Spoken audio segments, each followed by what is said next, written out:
कौन ब्रह्मा का पिता है, कौन विष्णु की मां, शंकर का दादा कौन है, हमको दे बता। ये जानने के लिए कृपया सुनिए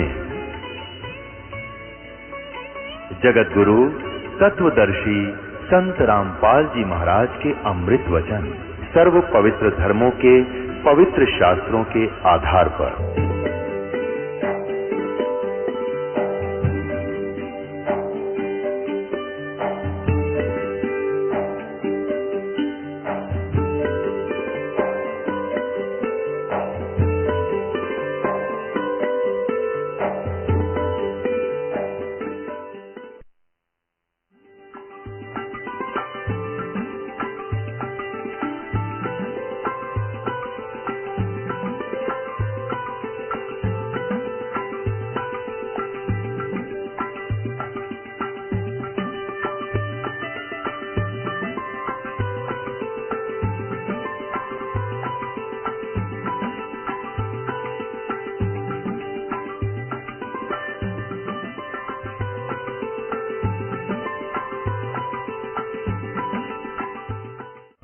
ये एक ऋग्वेद है, किसी दूसरे संत ने अनुवाद किया, आचार्य ने। इसने स्पष्ट किया कि भाष्यकार अनुवादकर्ता कौन कौन है। महर्षि दानव सरस्वती ने केवल मंडल 1 और 6, 1 से 6 तक किया है, किसका? ऋग्वेद का। और 7 से 10 अनुवाद करता है श्रीपाद दामोदर सातवलेकर, इसने किया है। तो इन्होंने इसके गलत लिखा है, झूठा लिखा है इन आर्य समाज वालों ने कि दयानंद जी ने इसका अनुवाद किया है। ये कहां से छपा है? महर्षि दान सरस्वती, क्योंकि इसके नाम से ये व्याख्या करते हैं। दान समर्पण प्रकाशक है विश्व मानव उत्थान परिषद, सामुदायिक केंद्र, पूर्वी कैलाश, नई दिल्ली से। और इसके मुद्रक हैं कंप्यूडाटा सर्विसेज, नई दिल्ली। ये ऐसे इसमें इतना ही कहना था कि ये दयानंद का नाम तो केवल लिख देते थे जिस तरह लोग इन्हें खरीद लेते। ये अनुवाद किया है किसी और आचार्य ने इस ऋग्वेद का, मंडल नंबर 7 से 10 सातवलेकर ने, और वो इन्होंने प्रिंट किया, नाम लिख दिया दयानंद का। इसे बिक जाकर फिर भी हमने अपना कार्य देखना है। तो उस संत ने, आचार्य ने इसका अनुवाद किया, उसमें क्या लिखा है ये देखिएगा। ऋग्वेद मंडल नंबर 10 है, सूक्त नंबर 161। ऋग्वेद मंडल नंबर 10 सूक्त 161, 161, इसका दूसरा मंत्र है। यदि रोगी नष्ट जीवन शक्ति वाला हो गया है, यदि अथवा सीमा से परे चला गया है, यदि मृत्यु के समीप पहुंच गया ही है, तो भी उस रोगी को मैं वैद घसोड़ दिया। ये वैद नहीं होना चाहिए, भगवान की महिमा गारी वैद लिख दिया इन्होंने अपनी ओछी सोच को ऊपर रखने के लिए। क्योंकि ये आर्य समाज के जो आचार्य है और दयानंद जी की छुरी है, वो ये बताते हैं कि ऐसे किसी का रोग किसी संत के नाम जाप आशीर्वाद तो नहीं कट सकता। ये तो बकवाद करते हैं, वो पाखंडी हैं, और वो वेदों को सच्चा भी मानते हैं। और वेद कहने लग रहे, ये इसलिए इन्होंने यहाँ वैद लिख दिया कि पढ़ने वाला चक्कर में पड़ा रहेगा। संस्कृत अपने को आवे नहीं थी, हम हिंदी मुश्किल से सीखे थे भारत के स्वतंत्र होने के बाद। तो इन्होंने उस संस्कृत भाषा को जानने का नाजायज फायदा उठा लिया, हमें भ्रमित करते रहे। अब हम संस्कृत भी पढ़ सकते हैं क्योंकि हमारे पास शब्दकोश है, और वो तत्व ज्ञान है परमात्मा का और सब संतों का दिया हुआ, उससे हम इनको सेट कर लेंगे वेदों के अनुवाद को। वेद सही है, मूल संस्कृत ठीक है, मूल भाषा ठीक है उनकी, ओके है, लेकिन अनुवादकर्ताओं ने गलत कर दिया। हम अनुवाद पढ़ा करते हैं, अब हम दोनों पढ़ेंगे, जहां भी गलती होगी उसको ठीक करेंगे। यह वेद शब्द गलत लिखा इन्होंने, अब प्रमाण दूंगा आपको, अभी दे दिया, पहले ही नहीं किया, दोबारा दूसरे आचार्य ने किया, उसमें स्पष्ट किया है, कहीं वेद नहीं, भगवान परमात्मा के बारे में लिखा, इन्होंने वेद लिख दिया कि पढ़ने वाले मूर्ख बने रहेंगे। थारा गजब हो गया। ये देखो ऋग्वेद वही है, ये मंडल नंबर 10 सूक्त 161 का दूसरा मंत्र। यह लिखा है, उस रोगी को मैं नहीं, वैद्य नहीं होना चाहिए, मैं भगवान कष्टपद रोग से, रोग के पंजे से छुड़ा लाता हूँ। 100 शरद ऋतुओं तक यानी 100 वर्ष तक जीने के लिए इसको बलयुक्त करता हूँ। अब इसी का अनुवाद यानी एक ही मंत्र को किसने किस ढंग से सोचा और लिखा है, तो हमने देखना है कि उसका वास्तविक अर्थ क्या बनता है। अब वास्तविक अर्थ इसका वही बनेगा जो परमात्मा की महिमा में लिखा है और परमेश्वर ने करके दिखा रखा है हमारे को। और जिन संतों ने परमात्मा का साक्षात्कार हुआ है उन्होंने भी यही बताया है और परमात्मा की महिमा में लिखा। अब इस व्यक्ति ने, इस अनुवादकर्ता ने यथार्थ अनुवाद किया है। अब आपके सामने दिखाता हूं इसी मंत्र का, देखिएगा। ऋग्वेद भाष्यम,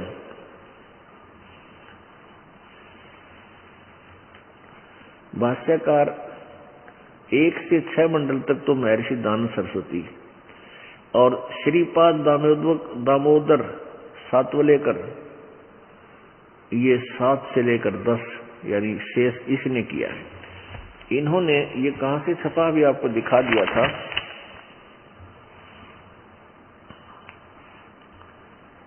विश्व मानव उत्थान पंजीकरण 40/5 सामुदायिक केंद्र पूर्वी कैलाश नई दिल्ली से। अब इसमें देखना, इसने बहुत ठीक किया है। ये देखिएगा, ऋग्वेद मंडल नंबर 10 161 सूक्त मंडल, 10th मंडल 10वां और ऋग्वेद भाष्यम और मंत्र नंबर 2 161 161 ये सूक्त है। इसमें इसने अनुवाद बिल्कुल सही किया है। यथार्थ, यदि रोगी की अक्षीण आयु हो गई हो, जिसकी उम्र भी ना रही हो, यदि वह इस लोक से चला गया यानी मर गया है, चला गया है, वो मृत्यु को प्राप्त होकर शरीर छोड़कर अपने कर्म आधार पर कहीं और दुख पाने के लिए चला गया है, और यदि वह मृत्यु के पास पहुंचा हुआ है तो भी उसको मैं मृत्यु देवता नृति के पास से लौटा ला सकता हूं, उसे छुड़वा लाऊं उस यमराज दौरे थे, और उसको 100 वर्ष के जीवन के लिए प्रबल करूंगा। अब इसने सही किया कि यदि वो मृत्यु के निकट पहुंच गया है जो, या कोई मर गया है और चला गया शरीर छोड़ के, उसको भी जीवित कर दूं और 100 वर्ष की उम्र दे दूं, यदि वो सच्चे दिल से भक्ति करता है। ये गुण है परमात्मा के। और क्या क्या करता है प्रभु, वो भी दिखाते हैं आपको। ये आपको फिर ये बड़े वाला वेद दिखा रहे हैं। ये वेद है जो वेद भिक्षु नामक आचार्य ने इसका अनुवाद किया हुआ। ये देखिएगा, ऋग्वेद मंडल नंबर 10 सूक्त 161 और मंत्र नंबर 2 आपने पढ़ा। इसने भी बहुत ठीक अनुवाद किया है, लेकिन उसने और भी अच्छा किया है। इसमें देखिएगा मंत्र नंबर 2, यदि किसी रोगी की जीवन शक्ति समाप्त हो यानी उम्र ना रही हो, यदि वह सीमा से परे हो गया हो, पार हो गया यानी इस लोक से चला गया हो, इसका अर्थ ये है वैसे तो, जैसा भी आपने पहले पढ़ा था। यदि वह मृत्यु के सन्निकट चला गया है तो भी उसे मैं भारी कष्टप्रद रोग के पंजे से मुक्त कराऊं तथा उसे 100 वर्ष के जीवन हेतु बल संपन्न करूं। भावार्थ लिखा है, यदि रोगी की जीवन शक्ति समाप्त हो रही है यानी आयु खत्म हो, उसका रोग सीमा को पार कर गया है, तब भी परमात्मा उसे इस कष्टपद रोग से मुक्त कर 100 यानी 100 वर्ष का जीवन दे सकता है। आगे देखो, अब इसी के 5वें मंत्र में, ये 5वां मंत्र है, इसका अनुवाद यहां किया है। हे रोगी, मैं तुझे रोग के से मुक्त करूं, रोग से मुक्त करूं और यानी तुझे मिलूं भीगा, मेरी जो साधना ठीक करेगा तुझे मैं पाऊं, यानी मिलूंगा तुझे भक्ति कर, और तू पुनः आ, हे नव जीवन के धारक, हे नव जीवन प्राप्त प्राणी, हे सकल अंग युक्त, तेरी चक्षु आदि यानी आंखों आदि इंद्रियों और सारी आयु तुझे दूं। अब इसका अर्थ क्या है? जैसे यहां बहुत से ऐसे उदाहरण हैं कि वो परमात्मा की कृपा से रोग मुक्त हो गए जिनकी आयु शेष नहीं थी, सब ने जवाब दे दिया था, डॉक्टरों ने भी और सब आध्यात्मिक गुरुओं ने भी। तो यहां आए, परमात्मा की कृपा हुई, उनको रोग से वो मुक्त हुए, तो उनके बारे में कहता है कि अब तू समर्पण कर मेरे ऊपर, हे पुनर्जीवन प्राप्त प्राणी, हे तुझे अब दोबारा मैंने जीवन दिया है, आगे तेरे को शेष आयु बढ़ाई है, तू समर्पण कर, पुनः आ, यानी पूरी तरह से लग जा मेरे ऊपर, मेरे पर आश्रित हो, भक्ति कर, और आने वाले समय में तेरा कितना भी कोई दुख होगा, तेरी आंख आदि इंद्रियां, कोई भी आंख भी चली जाएंगी, तेरी आंखों को भी ठीक रखूंगा। मान ले तेरे संस्कार वश तेरी आंखें भी नष्ट होनी हो, उनको भी तुझे वापस दूंगा, यानी तुझे 100 वर्ष तक तेरी आंखें ठीक रखूंगा। आगे देखो भगवान और क्या क्या करता है। अब देखो परमात्मा की महिमा, कबीर जी की महिमा में क्या लिखा है। ऋग्वेद मंडल नंबर 10 सूक्त 162 के मंत्र 1 में, ऋग्वेद मंडल नंबर 10 सूक्त, यहां देखेंगे 63 नहीं, यहां 62, इस मंडल 10 के 62 में मंत्र 1 में क्या कहा है। वेद की विधि से रोग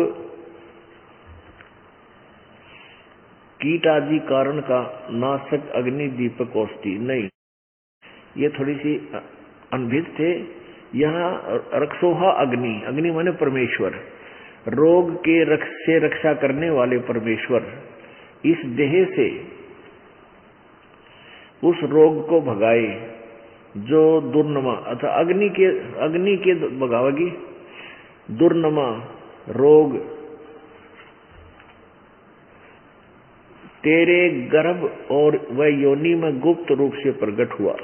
यानी मान ले कोई भी तकलीफ आपको है, परमात्मा सब तरह से दूर करेगा। कुरूप रोग कष्ट तेरे गर्भ या योनि भाग में गुप्त रूप से हो गया है, इन्होंने अग्नि नाम यहां लिखना, अग्नि माने परमेश्वर, परमेश्वर उस मांसाहारी रोग पैदा करने वाले कीटाणु को सर्वथा मिटाए, यानी नष्ट कर देगा। आगे देखो, अब 163 नंबर सूक्त का मंत्र नंबर 1, मैं तेरे नेत्रों में से यक्ष्मा को भगाऊं, यानी आंखों में भी कोई ऐसी भयंकर बीमारी है उसको नष्ट करूं, तेरी नासिकाओं एवं कानों से और तेरी ठोडी से भी यक्ष्मा को मिटाऊं, यानी यक्ष्मा माने जो दुख यानी नाश करने वाला विनाशक, जैसे अक्षय रोग कहते थे ना भाई, अक्षय रोग है, ये नाश जीवन खत्म कर देता है, उसको अक्षय रोग कहते थे, जो कति नाश कर दे, मृत्यु ही उसका विकल्प होता है। कहते ऐसे भयंकर रोग को भी मैं दूर करूं, कि किसी भी शरीर के किसी अंग में कोई भी रोग है, इसका भाव ये है परमात्मा कबीर जी उसको ठीक कर सकता है। मिटाऊं, सिर से यक्ष्मा को मस्तिष्क से एवं जीभ से भी मिटा दूं। यानी किसी भी अंग में कोई भी भयंकर रोग, नाशक रोग यानी मृत्यु करने वाला रोग है, उसको भी परमात्मा कबीर जी यानी पूर्ण ब्रह्म, परमअक्षर ब्रह्म उसको ठीक कर देता है। आगे देखो दूसरे मंत्र में ऋग्वेद मंडल नंबर 10 सूक्त नंबर 163 चल रहा है। इसका दूसरा मंत्र आपने पढ़ लिया। रोगी तेरी भुजाओं से, हे रोगी तेरा भुजाओं में बैठा यक्ष्मा को, ओह ग्रीवा की सिराओं में यानी गर्दन की नाड़ियां में दुख हो, ऊपर की ओर जाने वाली धमनियों से अस्थियों से यानी हड्डियों में भी हो, संधि भाग से भी जांघों में हो, कंधों व बाहुओं से भी दूर करूं। और तीसरे में तेरी अंतड़ियों से, गुदा नाड़ियों से यानी बवासीर आदि एवं स्थूल आंतों से, पेट का हृदय से और तेरे दोनों गुर्दों से, यकृत मन जिगर से और उदर स्थित अन्य भोजन पाचक तिल्ली आदि यंत्रों से यक्ष्मा को मिटा दूं। और भी इसमें अनगिन महिमा लिखी है परमात्मा की। और परमात्मा से दूर होने के कारण हम इतने हॉस्पिटल खोल चुके हैं और एक एक शहर में ना जाने कितने डॉक्टर और भीड़ इतनी लाइन लग जाती है, और यहाँ ना आ जाता। परमात्मा आपका मोक्ष भी करे, तुम्हें प्राप्त भी हो, इन रोगों को भी दूर करे, ये भगवान की महिमा में लिखी।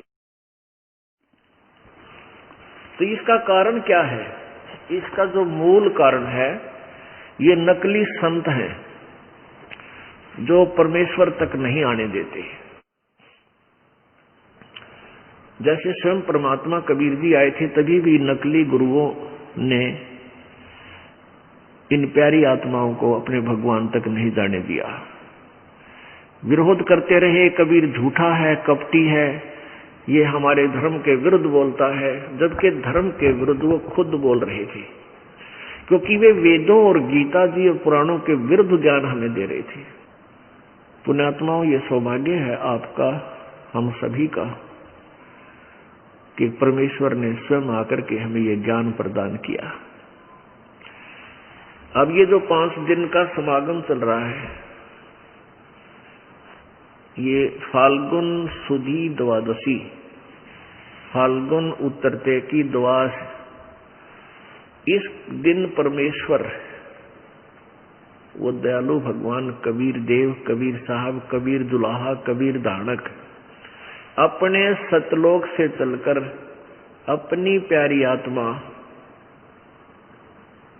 संत गरीबदास साहेब जी को गांव छुड़ानी, जिला झज्जर, हरियाणा प्रांत, भारतवर्ष में आकर मिले।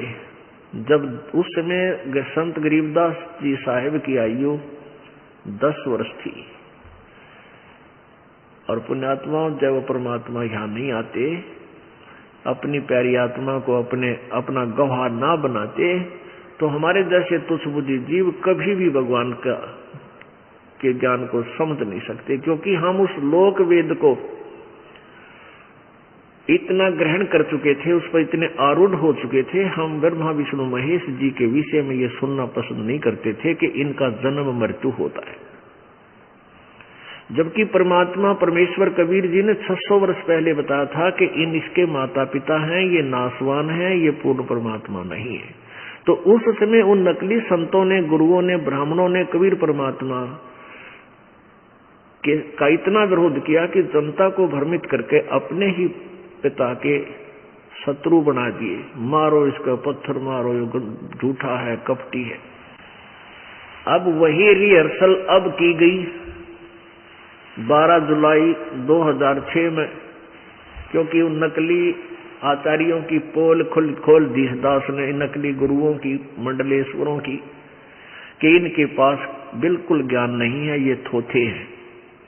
अब उनको रोजी रोटी का संकट पड़ गया, तो उन्होंने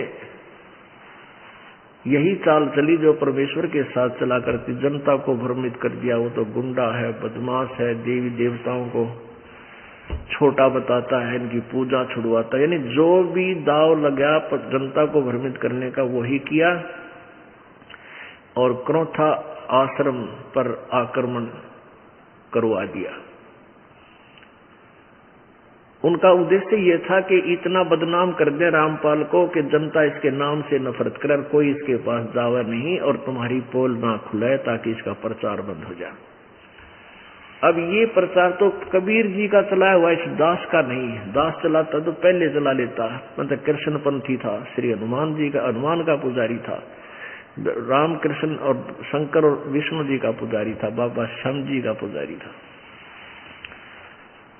जब इसके ये ज्ञान दास को हुआ तो एकदम ऐसी प्रेरणा हुई कि जन जन को समझा दूं, ये सभी मेरे जैसे भ्रमित है, सभी को भगवान की चाह है। इसलिए उन्होंने ये ऐसा जुल्म करने की चेष्टा की, लेकिन ये परमात्मा का चलाया हुआ, ये कुछ नहीं बिगाड़ पाएंगे। अब ये फिट्टे भी हो जाएंगे। जनता बहुत सियानी है, समझदार है और शिक्षित है। जन जन तक दास ने सीडी फ्री, यानी बिल्कुल छोटे नाम मात्र कीमत से, कोई 10 रुपए में, कोई 15 रुपए में, डीवीडी जो 6 घंटे की होती है वो 20 रुपए में, और जबकि दूसरे संत को 40-40 की 150 की बेचते हैं एक सीडी और डीवीडी को। कि उनका तो उद्देश्य रोजी रोटी है, हमारा उद्देश्य है अपने बच्चों को तक ये ज्ञान पहुंचा दो, और एक बार इनका समझ में आ गई फिर अपने आप ये परमात्मा के पास पहुंच जाएंगे, आ जाएंगे, अपना कल्याण करवा लेंगे। तो इसका यही कारण रहा है कि नकली संत हमें परमात्मा तक नहीं पहुंचने देते। तो परमेश्वर ने यह समय निर्धारित कर रखा है कि बीचली पीढ़ी जब आवेगी धर्मदास, उस समय हम अपना एक अंश भेजाएंगे और फिर इन सभी जीवों को, सभी प्राणियों को अपना यथार्थ ज्ञान देकर और सतलोक ले चलेंगे। ये सभी पंथ नष्ट हो जाएंगे, अब कोई पंथ नहीं रहेगा। कुछ दिनों में आप देख लेना, समय भले ही लग जाएगा, लेकिन कोई भी अलग से भक्ति चाहने वाला ग्रुप नहीं रहेगा। वो राजनीतिक ग्रुप तक कितने बन जाइयो। अब ये संत क्या करेंगे, अपने अनुयायियों को अपने पीछे लगाए रखने के लिए अपनी एक राजनीतिक पार्टी बना लेंगे और इन भोली आत्माओं को चाहेंगे कि हमारे पास फंसी रहे। लेकिन जब ये ज्ञान, तत्व ज्ञान सब तक पहुंचेगा तो वो फिर उनको वहां से भी वापस आ जाएंगे, अपनी भक्ति करेंगे, कल्याण करवाएंगे। वो दिन दूर नहीं है, क्योंकि परमात्मा, कबीर जी ने 600 वर्ष पहले कबीर सागर में कहा कि धर्मदास, एक समय पिछली पीढ़ी का जो समय आएगा, पूरी पृथ्वी पर मेरा ही ज्ञान रहेगा और कोई ज्ञान नहीं रहेगा। और ज्ञान सब ज्ञानड़ी, ये कबीर ज्ञान सो ज्ञान, जैसे घोड़ा तोब का भाई करता चले मैदान।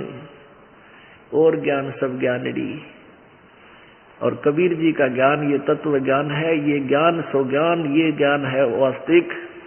और इसमें इतनी शक्ति है, जैसे तोब का गोला बड़े बड़े किलों को भी तोड़ फोड़ मैदान बना देता है, ऐसे इन काल के दूतों के नकली किले जो इन्होंने पंथ बना रखे हैं, ये परमात्मा का ज्ञान रूपी गोला उन पर गिरेगा और वो तैस नैस हो जाएंगे। ये थोड़ा ही समय शेष है। अब प्रसंग चल रहा है कि परमात्मा कबीर जी स्वयं आकर के अपना वास्तविक ज्ञान हमें बताते हैं, जिस कारण से वो दयालु परमात्मा हमें अपने ज्ञान से अपने साथ लगा करके सतलोक ले जाते हैं। परमेश्वर कबीर जी चारों युगों में आते हैं। सतयुग में सत्सुकृत नाम से, त्रेता में मुनिंदर नाम से, द्वापर में करुणामय नाम से, और कलयुग में अपने यथार्थ नाम से आते हैं, कबीर नाम से। कबीर देव कहो चाहे कबीर देव कहो, कबीर साहब कहो, ये वही परमात्मा है जो बनारस में आए थे, काशी में आए थे 600 वर्ष पहले। पुण्यात्माओं, हमने सबसे पहले ये देखना है कि परमात्मा कैसा है और कौन है, उसके वो कहाँ रहता है और उसके पाने की विधि क्या है। जब हमारे ये चारों प्रश्न हल हो जाएंगे फिर परमात्मा पाना तो बहुत आसान है। हम विश्वास नहीं कर पा रहे हैं कि जो दास ज्ञान बता रहा है, ये दास रामपाल दास, कि ये ठीक बोल रहा है, क्योंकि हमने पहले सारा लोकवेद सुना हुआ है। लोकवेद क्या होता है? सुना सुनाया ज्ञान है। परमेश्वर कहते हैं, पीछे लग गया जाऊं था मैं लोकवेद के साथ, रस्ते में सतगुरु मिले भाई दीपक दे दिया हाथ। पीछे लग गया जाऊं था मैं लोकवेद के साथ। लोकवेद माने सुना सुनाया ज्ञान। सुना सुनाया ज्ञान क्या है? माता दोगले वहां गुड़गामो वाली पर बलि चढ़वा दे, वहां पर ऐसे जाप कर ले, वहां धागा बांध जाओ की कर गए जांडी गए, सोमवार का व्रत कर लो, हरे राम राधे कृष्ण सीताराम राधे राधे श्याम राधे, ये मंत्र जाप कर लो। ओम ओम तत्सत, हरि ओम तत्सत, या ओम भूर्भुवः स्वः, इसमें पढ़े जाओ बार बार। ये जो ज्ञान था ये लोक वेद आधार था, शास्त्र विदिता का मनमाना आचरण था। दूसरा लोकवेद ये था कि परमात्मा निराकार है, और तीसरा लोकवेद ये था कि ब्रह्मा विष्णु महेश अजरो अमर है, सर्वेश्वर है, महेश्वर है, सबके यही कुल के मालिक है। और पांचवा ये था कि इनके कोई माता पिता नहीं, इनकी कोई जन्मदाता नहीं। और कुछ एक लोकवेद ये भी था कि मंदिर की मूर्ति पूजा करने से पूजा करो, मंदिर में जाओ, केदारनाथ में जाओ, तीर्थों पे जाओ। इस लोकवेद के आधार से हम संकट निवारण के लिए भी कहीं ना कहीं किसी न किसी तीर्थ या मंदिर में जाया ही करते थे। तो परमात्मा कहते हैं, आप पे दास, आप पे भगवान, आप ही एक तत्वदर्शी संत अपने ऊपर ही उदाहरण दे रहे हैं कि अभी मैं तो जैसे आपको समझाने के लिए परमात्मा अपने ऊपर ही कह रहे हैं। पीछे लग गया जाऊं था मैं लोकवेद के साथ, लोकवेद के साथ, रस्ते में सतगुरु मिले भाई दीपक दे दिया हाथ। यानी इस भक्ति मार्ग के अंदर, इस भक्ति के रास्ते में परमात्मा कहते हैं कि जैसे आप जी और ये दास पहले सालासर जाया करते, यहाँ से राजस्थान के अंदर एक शहर है, छोटा सा गांव है सालासर, वहाँ हनुमान जी का मंदिर है बहुत बड़ा। तो किसी ने बता दिया, क्योंकि हनुमान का पुजारी तो दास बचपन से ही था, 25 वर्ष पूजा की, साधना की, जो जैसे लोकवेद के आधार पर थी, वहां जाते थे। तो ऐसे ये लोकवेद था। परमात्मा कहते पीछे लग गया जाऊं था लोकवेद के साथ, रास्ते में वो तत्वदर्शी संत मिल गए, फिर ये तत्व ज्ञान रूपी दीपक हाथ में दे दिया। पहले तो हम अंधेरे में भटक रहे थे, अब इस तत्व ज्ञान रूपी इस दीपक के रोशनी में हम कदम रखेंगे, इससे बाहर नहीं जाएंगे। तो परमेश्वर हमें यह बताना चाहते कि तुम जो भटक रहे थे, साधनाएं गलत कर रहे थे, उस लोकवेद के आधार से जब तत्वदर्शी संत मिला तो आपका सब भक्ति की विधि बदल जाएगी।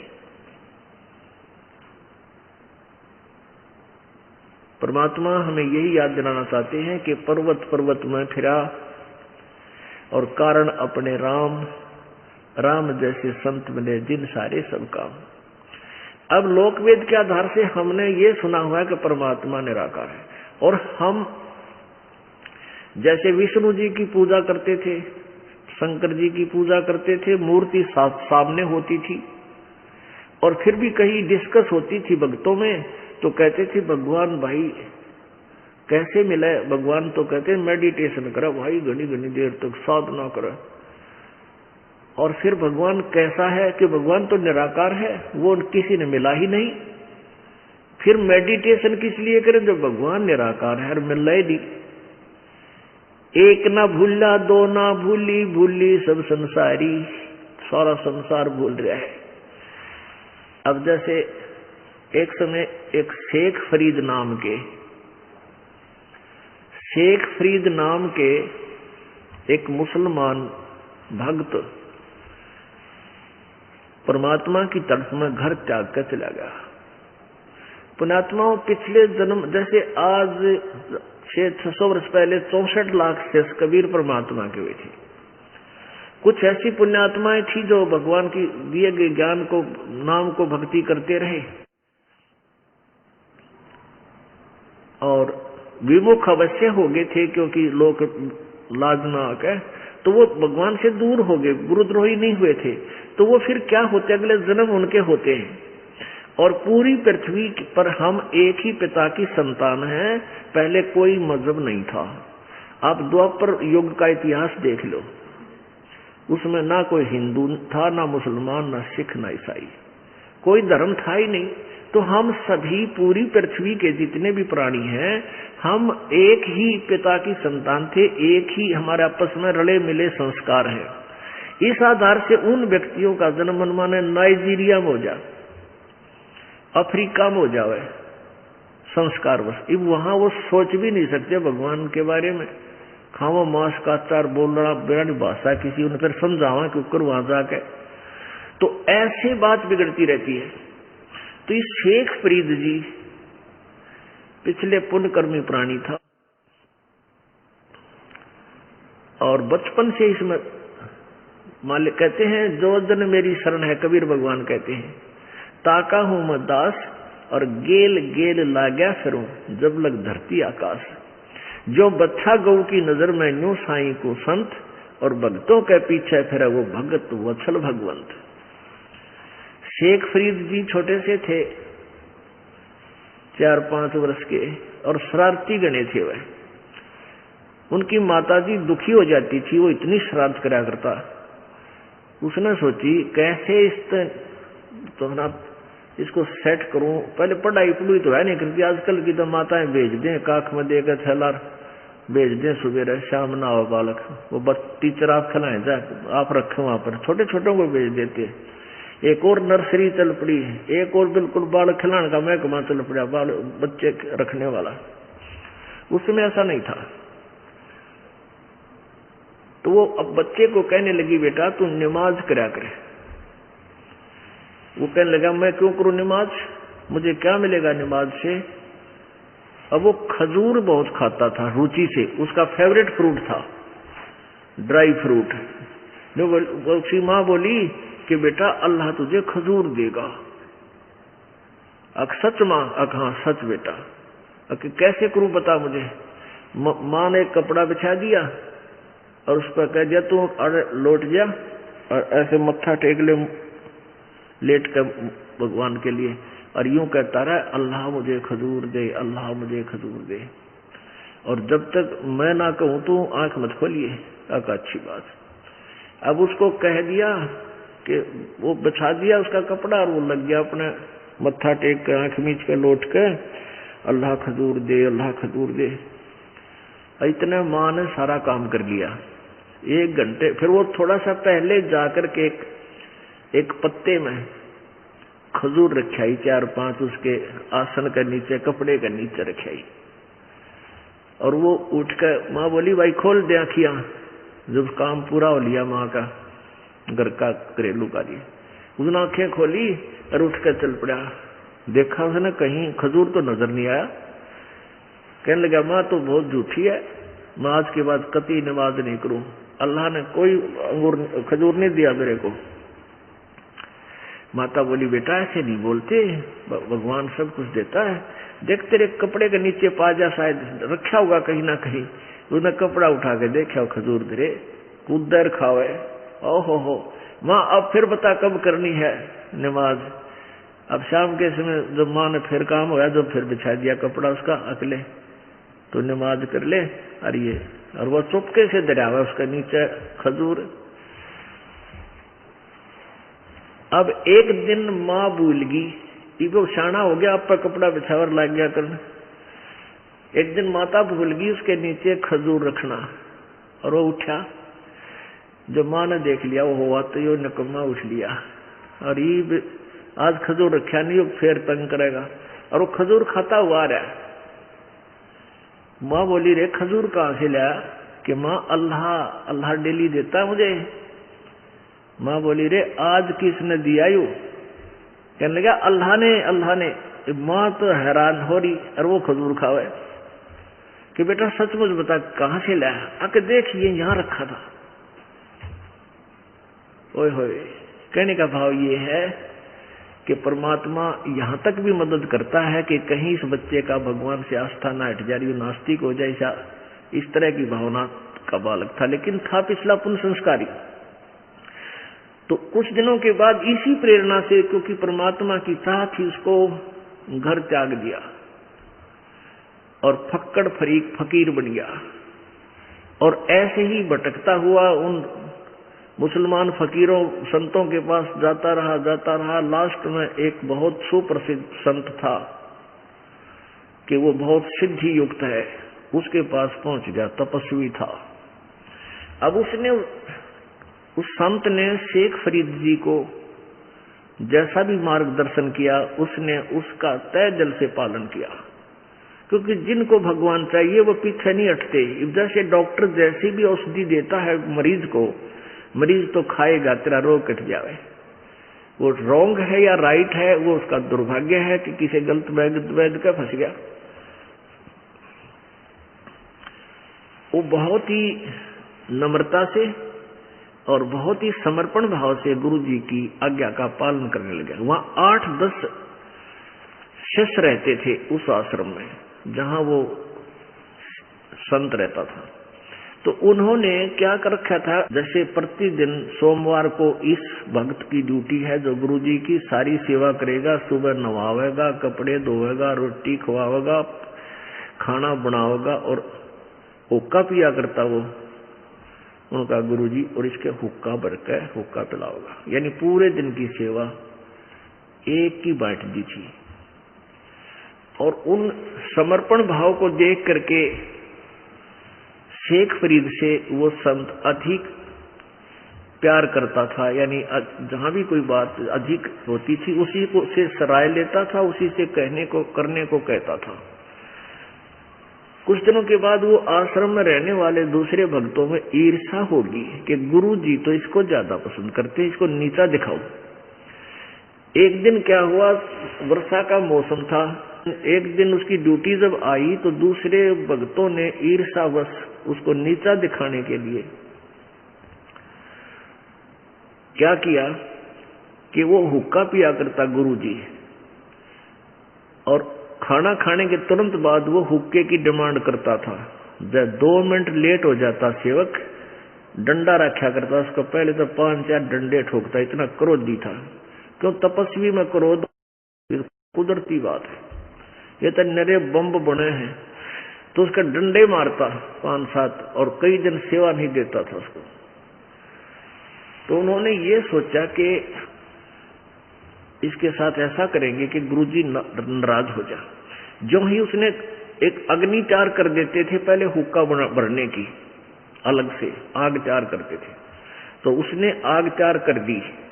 आग चार होने के लिए वो लगा दी लकड़ियां कि इतने खाना खिलाऊंगा तब तक हुक्का भरने योग्य आग हो जाएगी, अग्नि हो जाएगी। और दूसरे शिष्यों ने क्या किया, उसको बुझा दिया, पानी गिर दिया। अब शेख फरीद तो खाना खुना खिलाकर निश्चिंत आराम से फिर हुक्का की चिलम लेकर चला। देखा तो वहां तो आग नहीं भाई। उसको पता था कि आज तेरे सारे नंबर कटेंगे, और गुरुजी नाराज हो गए, तेरे पीछे रह गया कि आया था भगवान पाने के लिए, और गुरुजी रुष्ट हो गए तो भगवान रुस गया, क्योंकि ये नियम है। और श्रद्धालु फिर जिसने भगवान चाहिए वो अपना, परमात्मा भी कहते हैं हरि रूठे गुरु ठोड़ है, गुरु रूठे नहीं ठोर है। उसने देखा भैया तो बात बिगड़ गई। उसको ये नहीं था कि किसी तेरे मित्र ने, साक्षी ने ऐसा कर दिया। उन्होंने सोची वर्षा का मौसम है और आग खराब होगी, सलगी को नहीं बनी नहीं। तो वो सामने 1 किलोमीटर की दूरी पर गांव था, वहां धुआं उठ रहा था। एक घर में चलम हाथ में लेकर स्पीड खींच दी, दौड़ खूब दौड़ लगा दी और दौड़ा दौड़ा वहां गया। एक माई जो थी वो अग्नि जलावे थी, फू फू फूंक मारे थी, आंखें लाल हो रही उसकी धूम में, और वो कभी जलर कभी बुझ जा, कुछ गिल्ली लकड़ियां रोटी खाना तैयार करे थी। वो जाके कहने लगा माई माई अग्नि दे दे। वह पहले फू फू करेगी, को ना सुनी, धूम में दुखी हो रही। नो बोली आंख आग न्यू ना बनती, आंख फुड़वा ले, आंख फुड़वा का आग बनती है। तो नो बोला माई कौन सी आंख फुड़वाऊं, दाई आंख फोड़ ले। वह थी न कमी हुई कह दिया उसने, सो गुस्से में हो रही थी। उसने चमटा देकर दाई आंख में और आंख बाहर काट के गिर दी, ले भाई मैंने आग दे दे। अब उस माई ने देखा कि बाबा जी ने तो सचमुच आंख काट दी, वह डर गई। अगिन के गुरु जी तो बहुत सिद्धि वाले हैं और तेरे कारण इनकी शिष्य की आंख फूट गई, तेरा नाश करेगा। मैं बोले भगती धर लो जल्दी से, आग ले जा। अब वो डर के आग चलम पे फिर बाज लिया। अब गुरुजी ने पहली आवाज लाई रहा शेख फरीद ना बोला, दूरी पे था। दूसरी लाई, तीसरी लाई रहा कि तुम मर गया तो इतने में पहुंच गया। आ गया गुरुजी आ गया और उस पर जो आंख निकाली थी, खून बहा था, उसके ऊपर ऐसे कपड़ा बांध लिया, ऐसा टेढ़ा एक आंख पर के। और शाम का समय था। वो गुरुजी पी का होकर पढ़ के सो जाया करता, रात में उठकर अपना तपस्या करता था। अंधेरा सा हो रहा था और जाके गया, आ गया गुरुजी आ गया। अरे क्या हो गया था गुरुजी, वर्षा का मौसम था, यहाँ आग बनी को नहीं, यंगनगर से लाया हूँ भाग के दौड़ के, थोड़ी सी देर होगी, क्षमा करना। कोई बात ना बेटा। लरे ये कपड़ा सा के बांध रहा है तू? कुछ ना गुरुजी, कुछ ना गुरुजी, ऐसे ऐसे नु कह टाल गया। और गुरुजी का नींद का नशा हो रहा था, पी के वो उकड़ा और तो सो गया। अब सुबेरे वह माई आई, उठ कर क्षमा यातना करके आती हूँ उनके गुरुजी से, मेरे पर गलती होगी। वो महाराज जी के पास आकर बोली, महाराज जी माफ कर दो, मेरे से गलती होगी, आपका बच्चा गया था और मैं दुखी हो रही थी, धूम में से आंखें अग्नि जलाना चाहूँ थी, जला नहीं थी और मैंने ध्यान दिया नहीं, वैसे क्रोध में कह दिया, आग जमने लगी, जब आंख फूट गया। ये ने बोला कौन सी, आपका चेला बोला कि कौन सी आंख फोड़ू माई, मैंने तो वैसे ही कह दिया दाई आंख फोड़ दे। इसने दाई आंख काट के मेरा आगे धर दी, मैं तो महापापण हूँ, क्षमा कर दो। अब गुरुजी सोचे क्या कह रही है यार, उसको पता नहीं है क्या क्या बात होगी। उस शेख फरीद बुलाया, अरे क्या बात है बेटा इधर आ। तो माई कह रही थी आपके बच्चे की यह आंख ले, वो कपड़ पर धर जाएगी ढक्कन पे, यह आंख ले लो, यह आंख काट के धर दी। तो वो गुरुजी बोला रहा क्या हो गया बेटा? कुछ नहीं गुरुजी, आंख भी आपकी, शीश भी आपका। शेख फरीद कहे। गुरुजी बोला खोल इस पट्टी ने, पट्टी खोली तो आंख साबित पाई, पूरी होगी उस गुरुजी के यानी सिद्धि शक्ति से, लेकिन वो थोड़ी सी छोटी होगी पहले वाली से। ये प्रमाण रहे कि इनके गुरुजी में इतनी शक्ति है कि आंख भी इसने ठीक कर दी।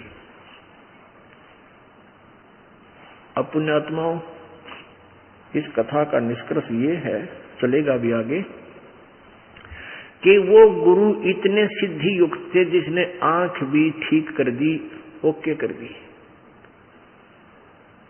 और वहां नगर में इस बात का तहलका मच गया कि भाई से महापुरुष आ रहे हैं। ओ क्या बात कही। परमात्मा कहते हैं ये ऐसी जो क्रियाएं हैं 8 सिद्धियों के तहत होती हैं, और ये 8 सिद्धि किसी के पास हो और ये सतनाम नहीं है तो भी वो गधा बनेगा, वो गुरु भी और उसके चेले भी। अब यहां निष्कर्ष देखना क्या समझाना चाहता है ये दास कि इन ऐसी क्रिया, ऐसे चमत्कारों को देखकर हम इन नकलियां के पीछे लगे हुए थे।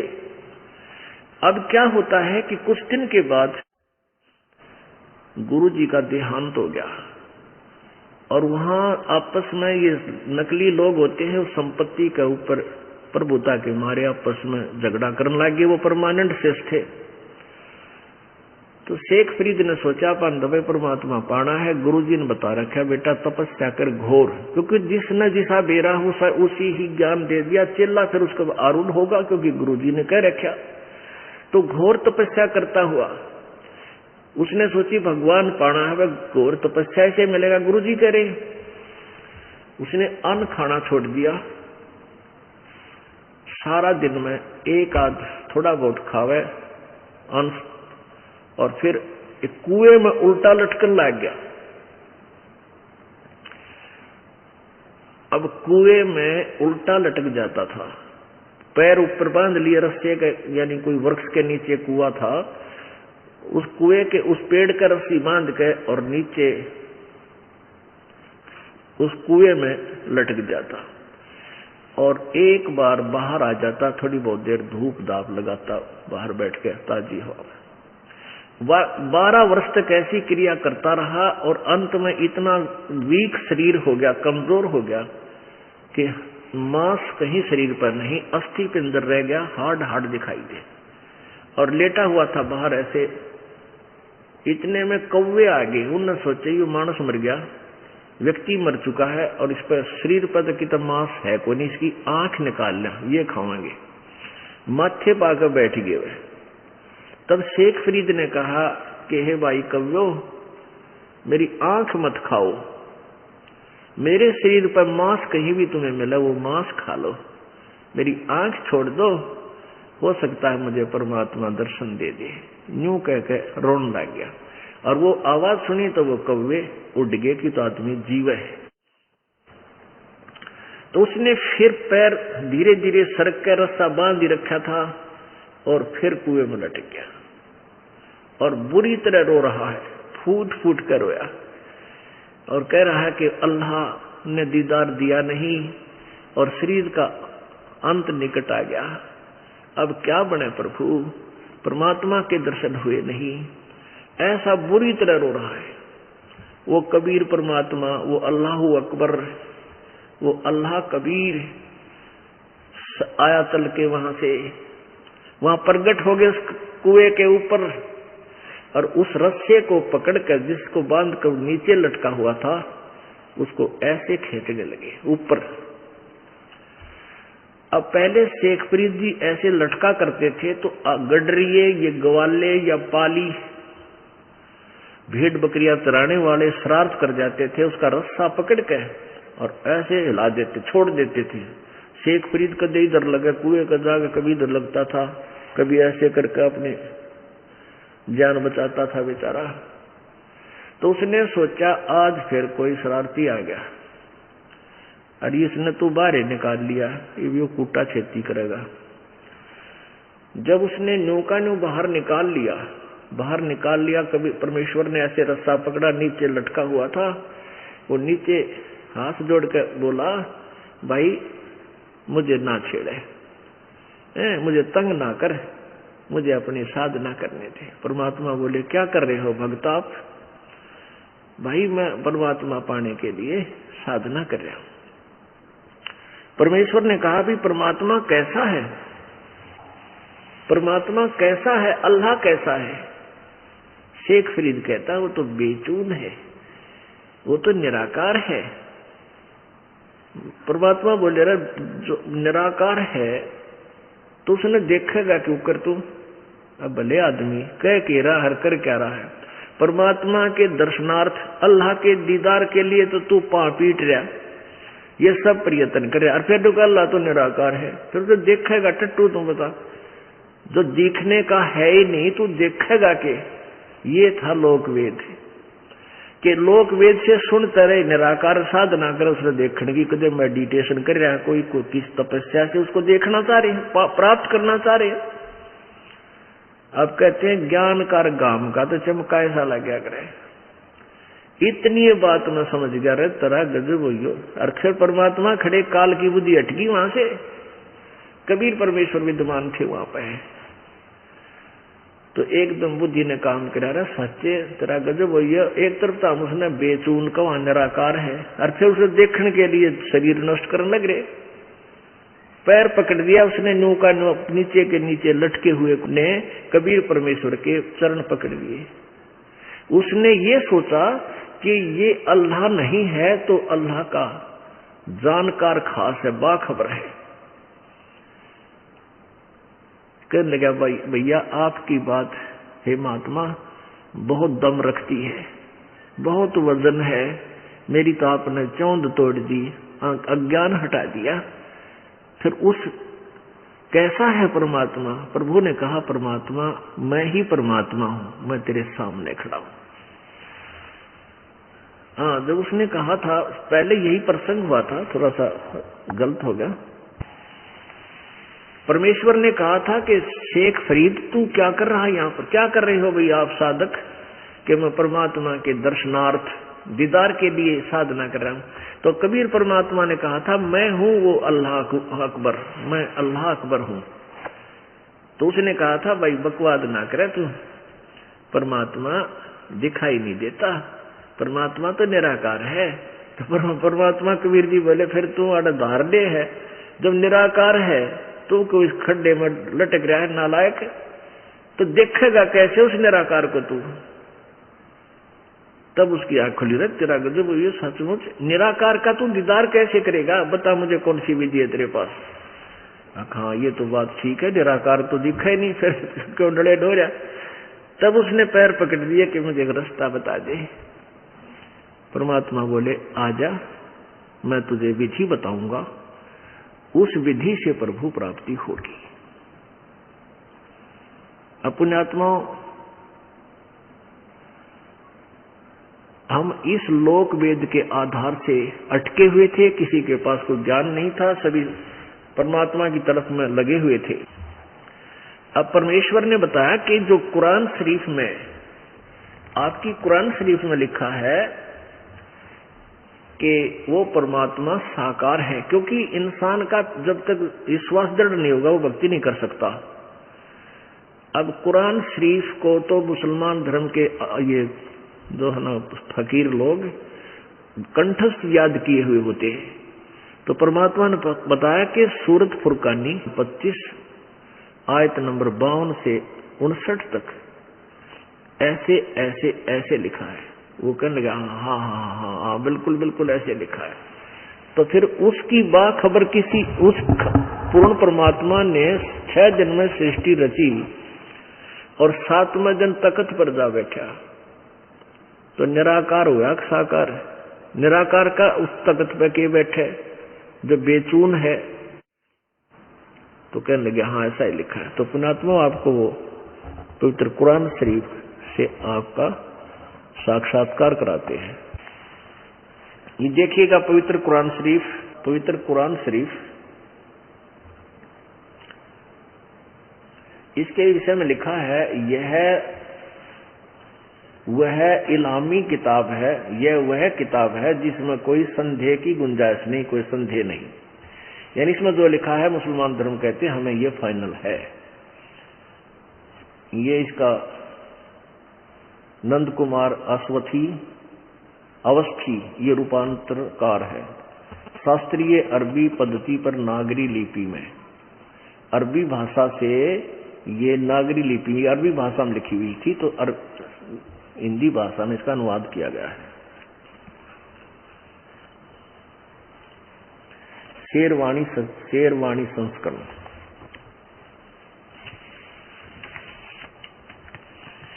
ये वह इलामी किताब है, ये इसका अरबी भाषा है। जालिकल किताबू ना रैब एल फीही जय, यह वह इलामी किताब है जिसमें कोई संदेह की गुंजाइश नहीं। ये है असानुवाद टिप्पण शास्त्रीय अरबी पद्धति पर नागरी लिपि में, शेरवाणी संस्करण। प्रकाशक है लखनऊ किताब घर, मौसम बाग, सीतापुर रोड, लखनऊ। ये यहां से छपी है। यह है सूरतुल फुरकानी, सूरतुल फुरकानी 25 पृष्ठ नंबर, ये कुरान शरीफ है, पृष्ठ नंबर 604 पे नीचे देखेंगे। ये तो है उर्दू भाषा, अरबी भाषा उर्दू में, लिपि उर्दू है, भाषा अरबी है यहाँ। और इसका ये अनुवाद अरबी एज इट इज इन्होंने लिखी, इनका इसका ये अरबी भाषा ऐसी है और ये ऐसी नीचे ये देखना। और फिर इधर इन्होंने इसका अनुवाद किया है हिंदी में। देख कितनी मेहनत की गई है। ये उर्दू भाषा में लिखी हुई थी और अरबी भाषा उर्दू लिपि में, और फिर इनको हिंदी लिपि में एज इट इज अरबी में लिखा। इसके बाद फिर इसका इन्होंने यहाँ अनुवाद किया हिंदी में। बहुत मेहनत की। तो हम ये तो है अरबी भाषा। देखो ये 52वीं आयत देखेंगे, इसमें कबीर शब्द है, कबीर। ये कबीर, कबीरन, इसको कबीर कहो, कबीरा कहो, कबीरन कहो। पहले ये निर्णय देते हैं आपको।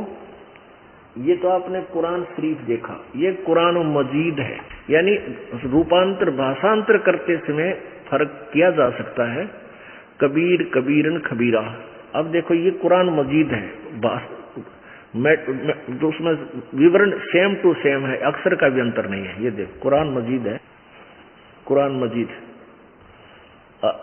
मैं अरबी मतन, ऑफिस प्रकाशक है, ऑफिस बुक डिपो 422 मटिया महल, जामा मस्जिद, दिल्ली 6। कुरान मजीद हिंदी मुतरजम,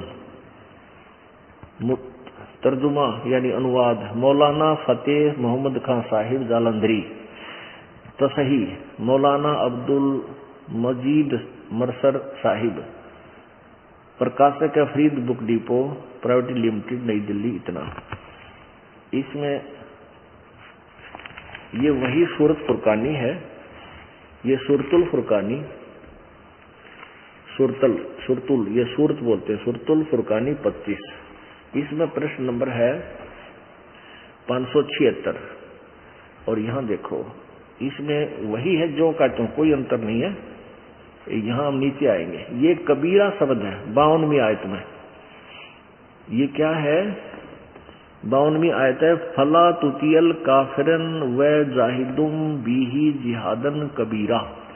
उन्होंने उस कुरान शरीफ में कबीर लिखा है, इसने इसको अरबी भाषा को हिंदी लिपि में लिखते इसने कबीरा लिख दिया। कबीरन कहो, कबीरा कहो, खबीरा कहो, ये वही परमात्मा। अच्छा इसमें ये कबीरन शब्द है। और फिर देखिए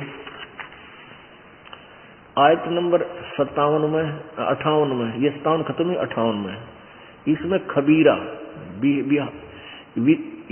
इवादी ही कबीरा, इवाद ही माने पूजा के योग, कबीरा माने कबीर परमात्मा। खबीरा कहो चाहे कबीरा। 59 में भी खबीरा।